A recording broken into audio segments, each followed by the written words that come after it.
And so we're here in a time of change and in a time of some turmoil as well.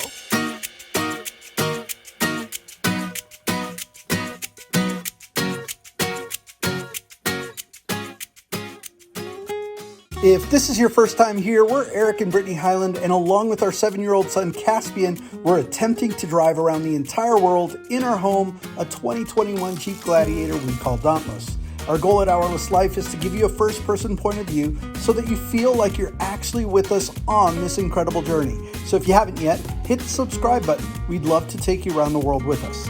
In our last video, we took you to some floating islands on Lake Titicaca in Peru, and we also took you on our longest drive ever through the driest place on earth, the Atacama Desert in Chile. It was an incredible journey, and if you missed it, we'll link it here. Today, we're leaving the beautiful country of Chile from an area called Los Chacalles, and we're heading across a border in the Andes that sits at over 10,000 feet of elevation to Mendoza, Argentina. Today's video is a special one. In this video, Brittany and I are going to share some of the very real challenges that come along with international overlanding.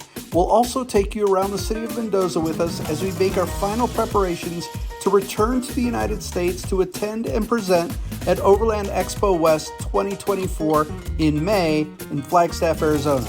We hope you find this video fun and that you gain a new appreciation for the logistical difficulties involved in a journey like ours. So let's get to it. We have much to share with you. When we last talked to you, we had just completed a marathon 2,000-kilometer detour down Chile, and we're finally getting ready to enter Argentina. It was close quarters here at this hostel, but it was a really sweet scene. Last night they had all these garden lights on, and it was super lovely and magical. But we're gonna go to Argentina today. So we're on our way over a big pass. It's supposed to be a crazy easy border crossing, like all the ones between Chile and Argentina are. And I'm looking forward to that experience and getting into this country that we've been looking forward to for so long. The road up to the border crossing, which sits at just over 10,000 feet, was pretty ridiculous. We didn't get a lot of it on video as far as the driving. We did get this clip from Google Maps where you can see just how ridiculous this road was. This is called Los Caracoles, which means the snails in Spanish. We are coming up on the aduana.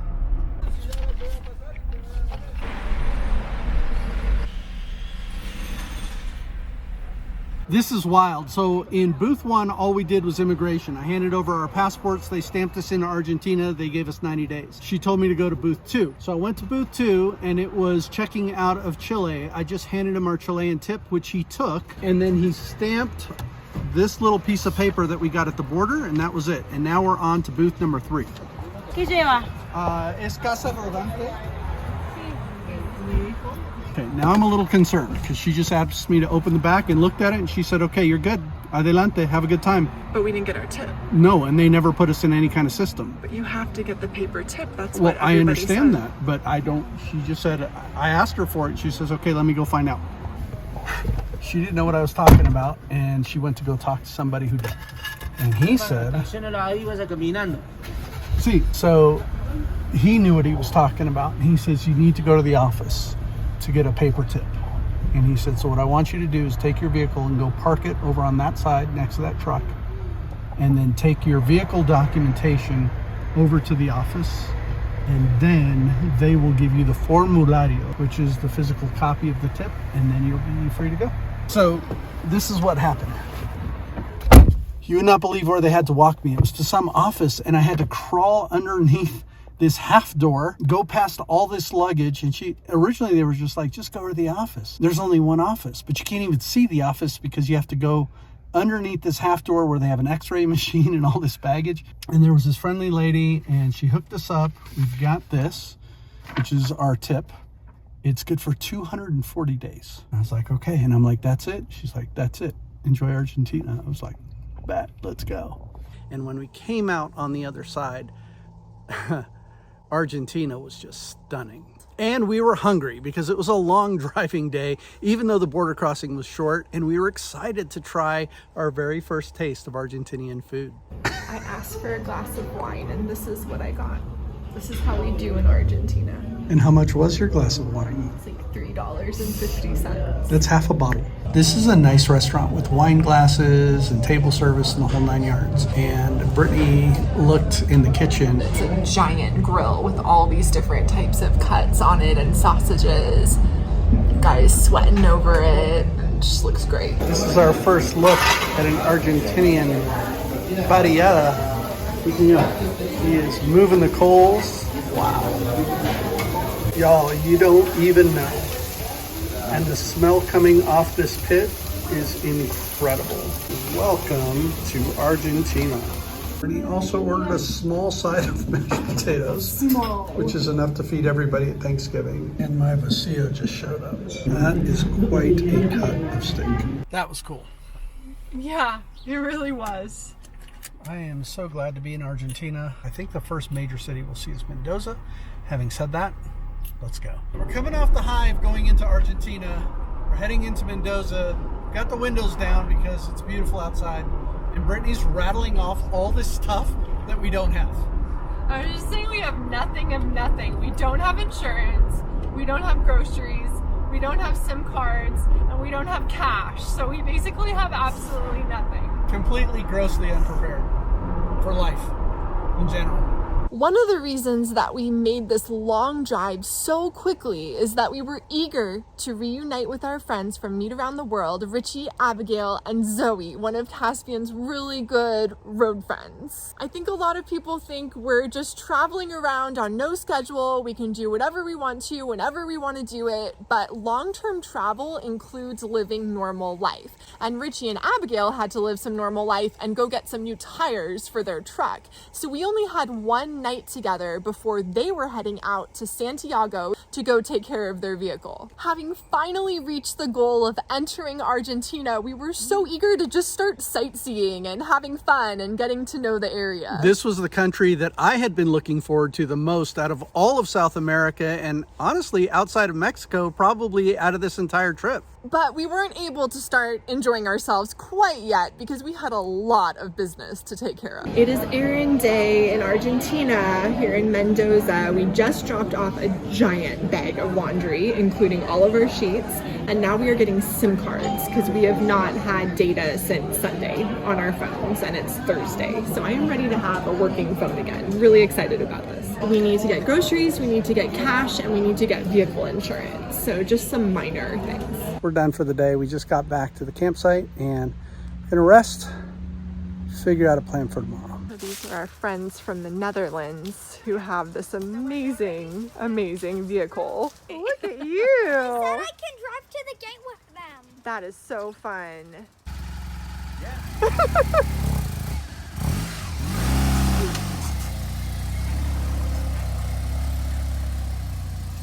That is so awesome. Thank you. How was that? It was really fun. Awesome. Just Way say, funner than bumping along a dollar. just say thank you. Thank you. Over the last few years, the Argentinian economy has had a lot of turmoil. Inflation has gone through the roof. I was actually reading a New York Times article from 2018, so just 6 years ago, and 500 Argentinian pesos were worth about $25 USD.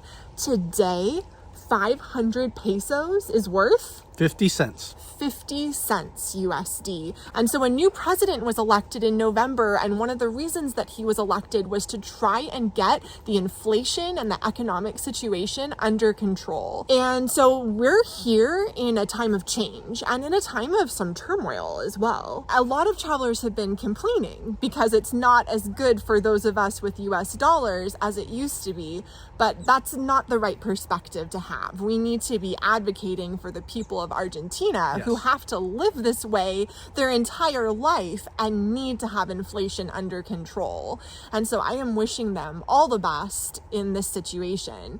But it's confusing because the question is, well, how do we even get pesos? Because we're here in this time of change. So what you don't want to do is use an ATM. Right. A lot of times you can't even use an ATM. We tried, but a lot of them don't have enough money to give you much of anything. And when they do, Peru, it's at a really poor exchange rate. So the ATM option, which we've literally used every country coming south, that's not an option here. So the best thing to do is still to have US dollars, because you can still get a little bit better of a rate. There's people on the street that'll say, "Cambio, do you want change?" They're called cuevas, or caves of money. I'm not sure how legal it is, but it's literally everywhere, and I don't think anybody's enforcing that right now. Having said that, you can also get it at hotels and restaurants, where you go up to them and ask them, "Would you be willing to exchange this?"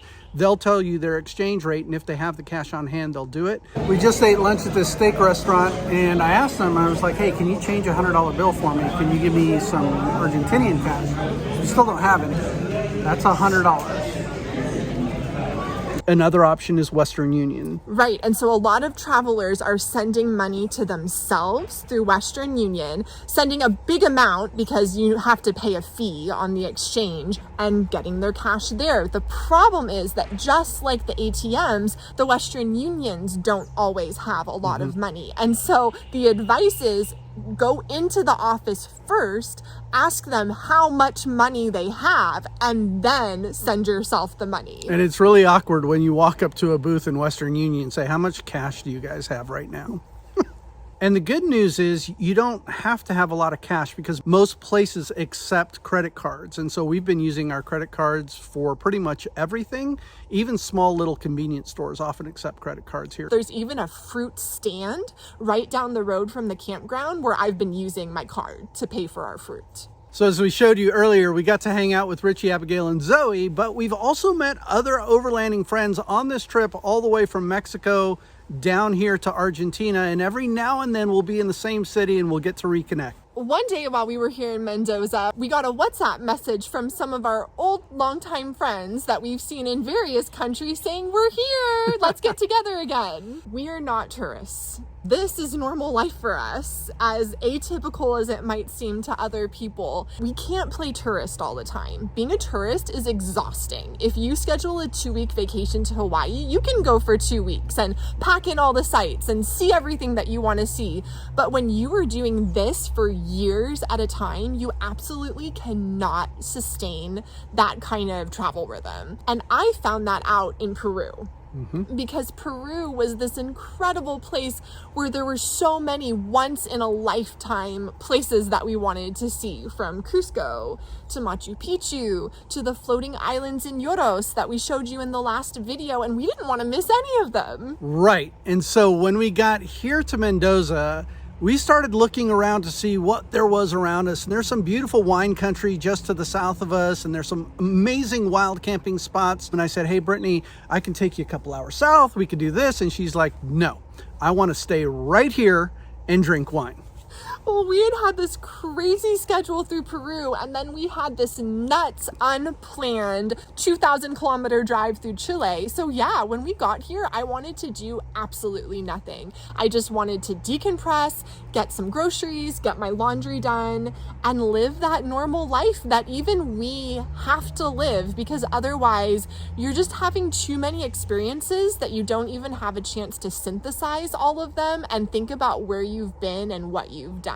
And so I needed that chance to just relax a little bit and reflect on where we had been and kind of build up my energy again for what's ahead. So we did just that. We've actually been parked right here for the last 20 days, if you can believe that. I think this is the longest we've ever been in one campground on this entire journey. I just kind of love the confirmation that we really have all that we need in our Jeep. We don't need to get an Airbnb or a hotel. We're fine. I mean, I've been doing laundry by hand. There's a little fruit stand down the street and a little tienda the other way. We catch Ubers. We're single-handedly keeping Uber drivers in business in Mendoza.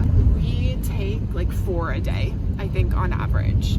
And we even have repeat drivers sometimes, so we're getting to know everybody. The only trouble we've really been having is with power, because as you can see, there's trees above us. What is Eric doing? He has a machete trying to get our solar panels some more sun.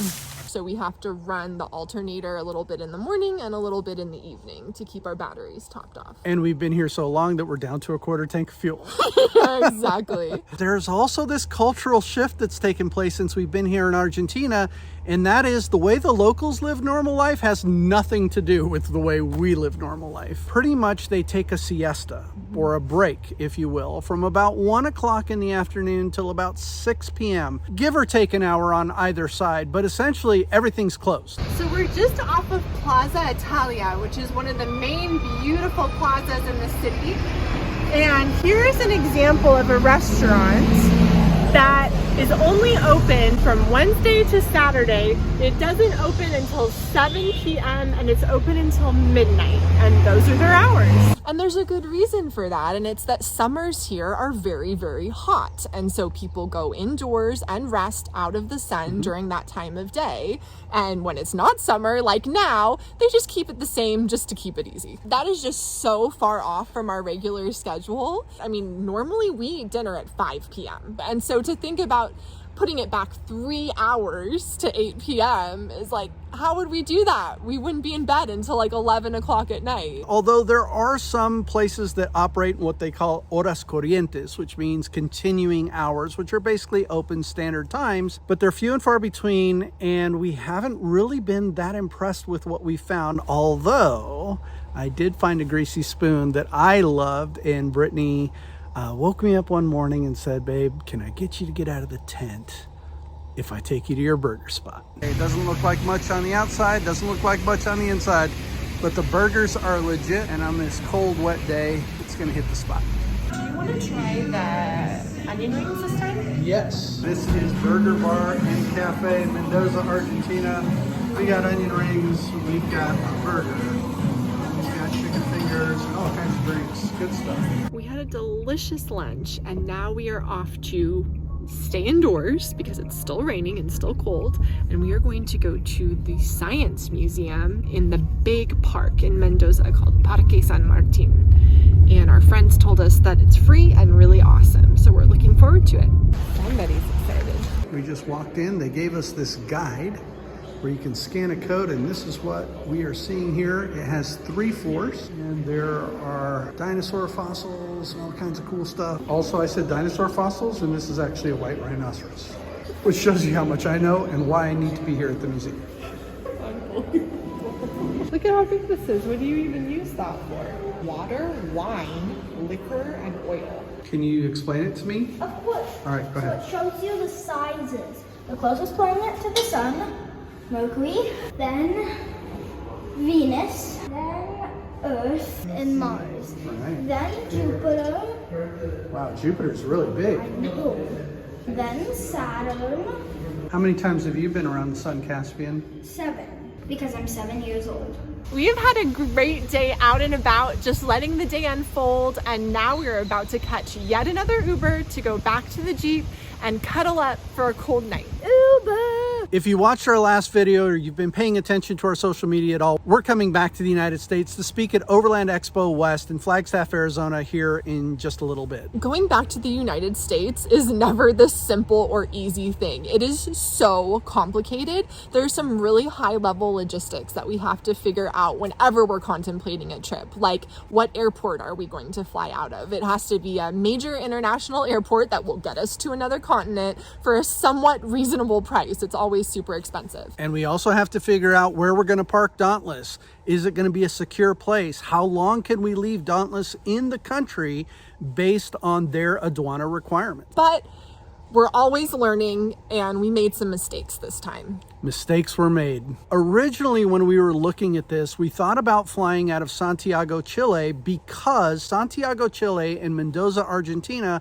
are only 6 hours apart. And for us, in order to be able to reset our visa, we need to be able to cross a border. And so Argentina allows you to keep a vehicle in the country for 240 days, even though we as people only get 90 days as a US citizen. However, in Chile, you only get 90 days for both yourself and your vehicle. Yeah, I think the idea was we were coming to Argentina and then we were going to cross into Chile at the last minute. We would have a 90-day temporary import permit, which was plenty of time to get to the United States and back. We would fly back into Santiago and head straight back into Argentina to reset our temporary import permit. But as we said, mistakes were made and it was my fault. Honestly, what happened was when we were looking at this, we knew we were going to fly out at the end of April, but I didn't really process that we wouldn't be flying back till around mid-July. Mid-July is actually the heart of the Andean winter. And if you'll remember that pass between Santiago and Mendoza that we've crossed once, it's over 10,000 feet and it gets dumped with snow. Right now, here in Mendoza, it's fall, but that pass has already been closed and they've already had to start plowing it right now in April. In July, it's going to be ridiculous. Yeah, so what happens is they shut it down. It could be shut down for up to 25 days at a time. If there's a lot of people who have been waiting to cross, what should be a 6-hour drive can be a 12-hour drive. And this just changed our whole calculus and made us rethink what we were doing with our lives. But we already had our plane tickets out of Santiago. But if we leave Dauntless here in Mendoza, remember we get 240 days for the vehicle. We only get 90 days for us. That means that we have enough time to fly out of Chile, fly back into Chile, come back to Argentina. Then we get a brand new 90 days for us and Dauntless clock is still ticking. We'll still have time to be with our vehicle here in Argentina. Yeah, and I didn't want to do the flying from Mendoza way for a couple of reasons. One, it was expensive. And secondly, I really wanted to bring some parts and some supplies back from the United States. And that gets really complicated flying into Argentina because of their import rules and their import taxes. So it was just like all this extra logistics on top of what was already complicated enough. But in the end, we made our decision. We decided we're flying out of Mendoza, flying to Santiago, Chile, flying from Santiago back to the States, and then repeating the process to get back here. Yep. So decision made, still not sure if it was the right one, but it's done. And that's what we're going to show you in our next video. We're going to show you if this works, because right now we don't know how it's going to work, the complications that are going to raise up. So if you enjoy this type of content, this is your reminder to subscribe to the channel now and hit that bell notification icon so you get notified when our next video goes up. And if you want to go behind the scenes and hear even more of the nitty-gritty of this lifestyle, then Patreon is the place for you. That is our safe community where we kind of let our hair down and we got to know each other really well and love that behind the scenes experience. Yeah, we'll be sharing some live video of this logistical mess on our Patreon. So if you're interested in that, check it out. The link is in the description of this video. We've got a lot coming up. We're going to show you the United States when we get back, Overland Expo West and all our travels over there. So we're really excited about all the things coming up. And I think that's it. So until next time, we will see you in the next video.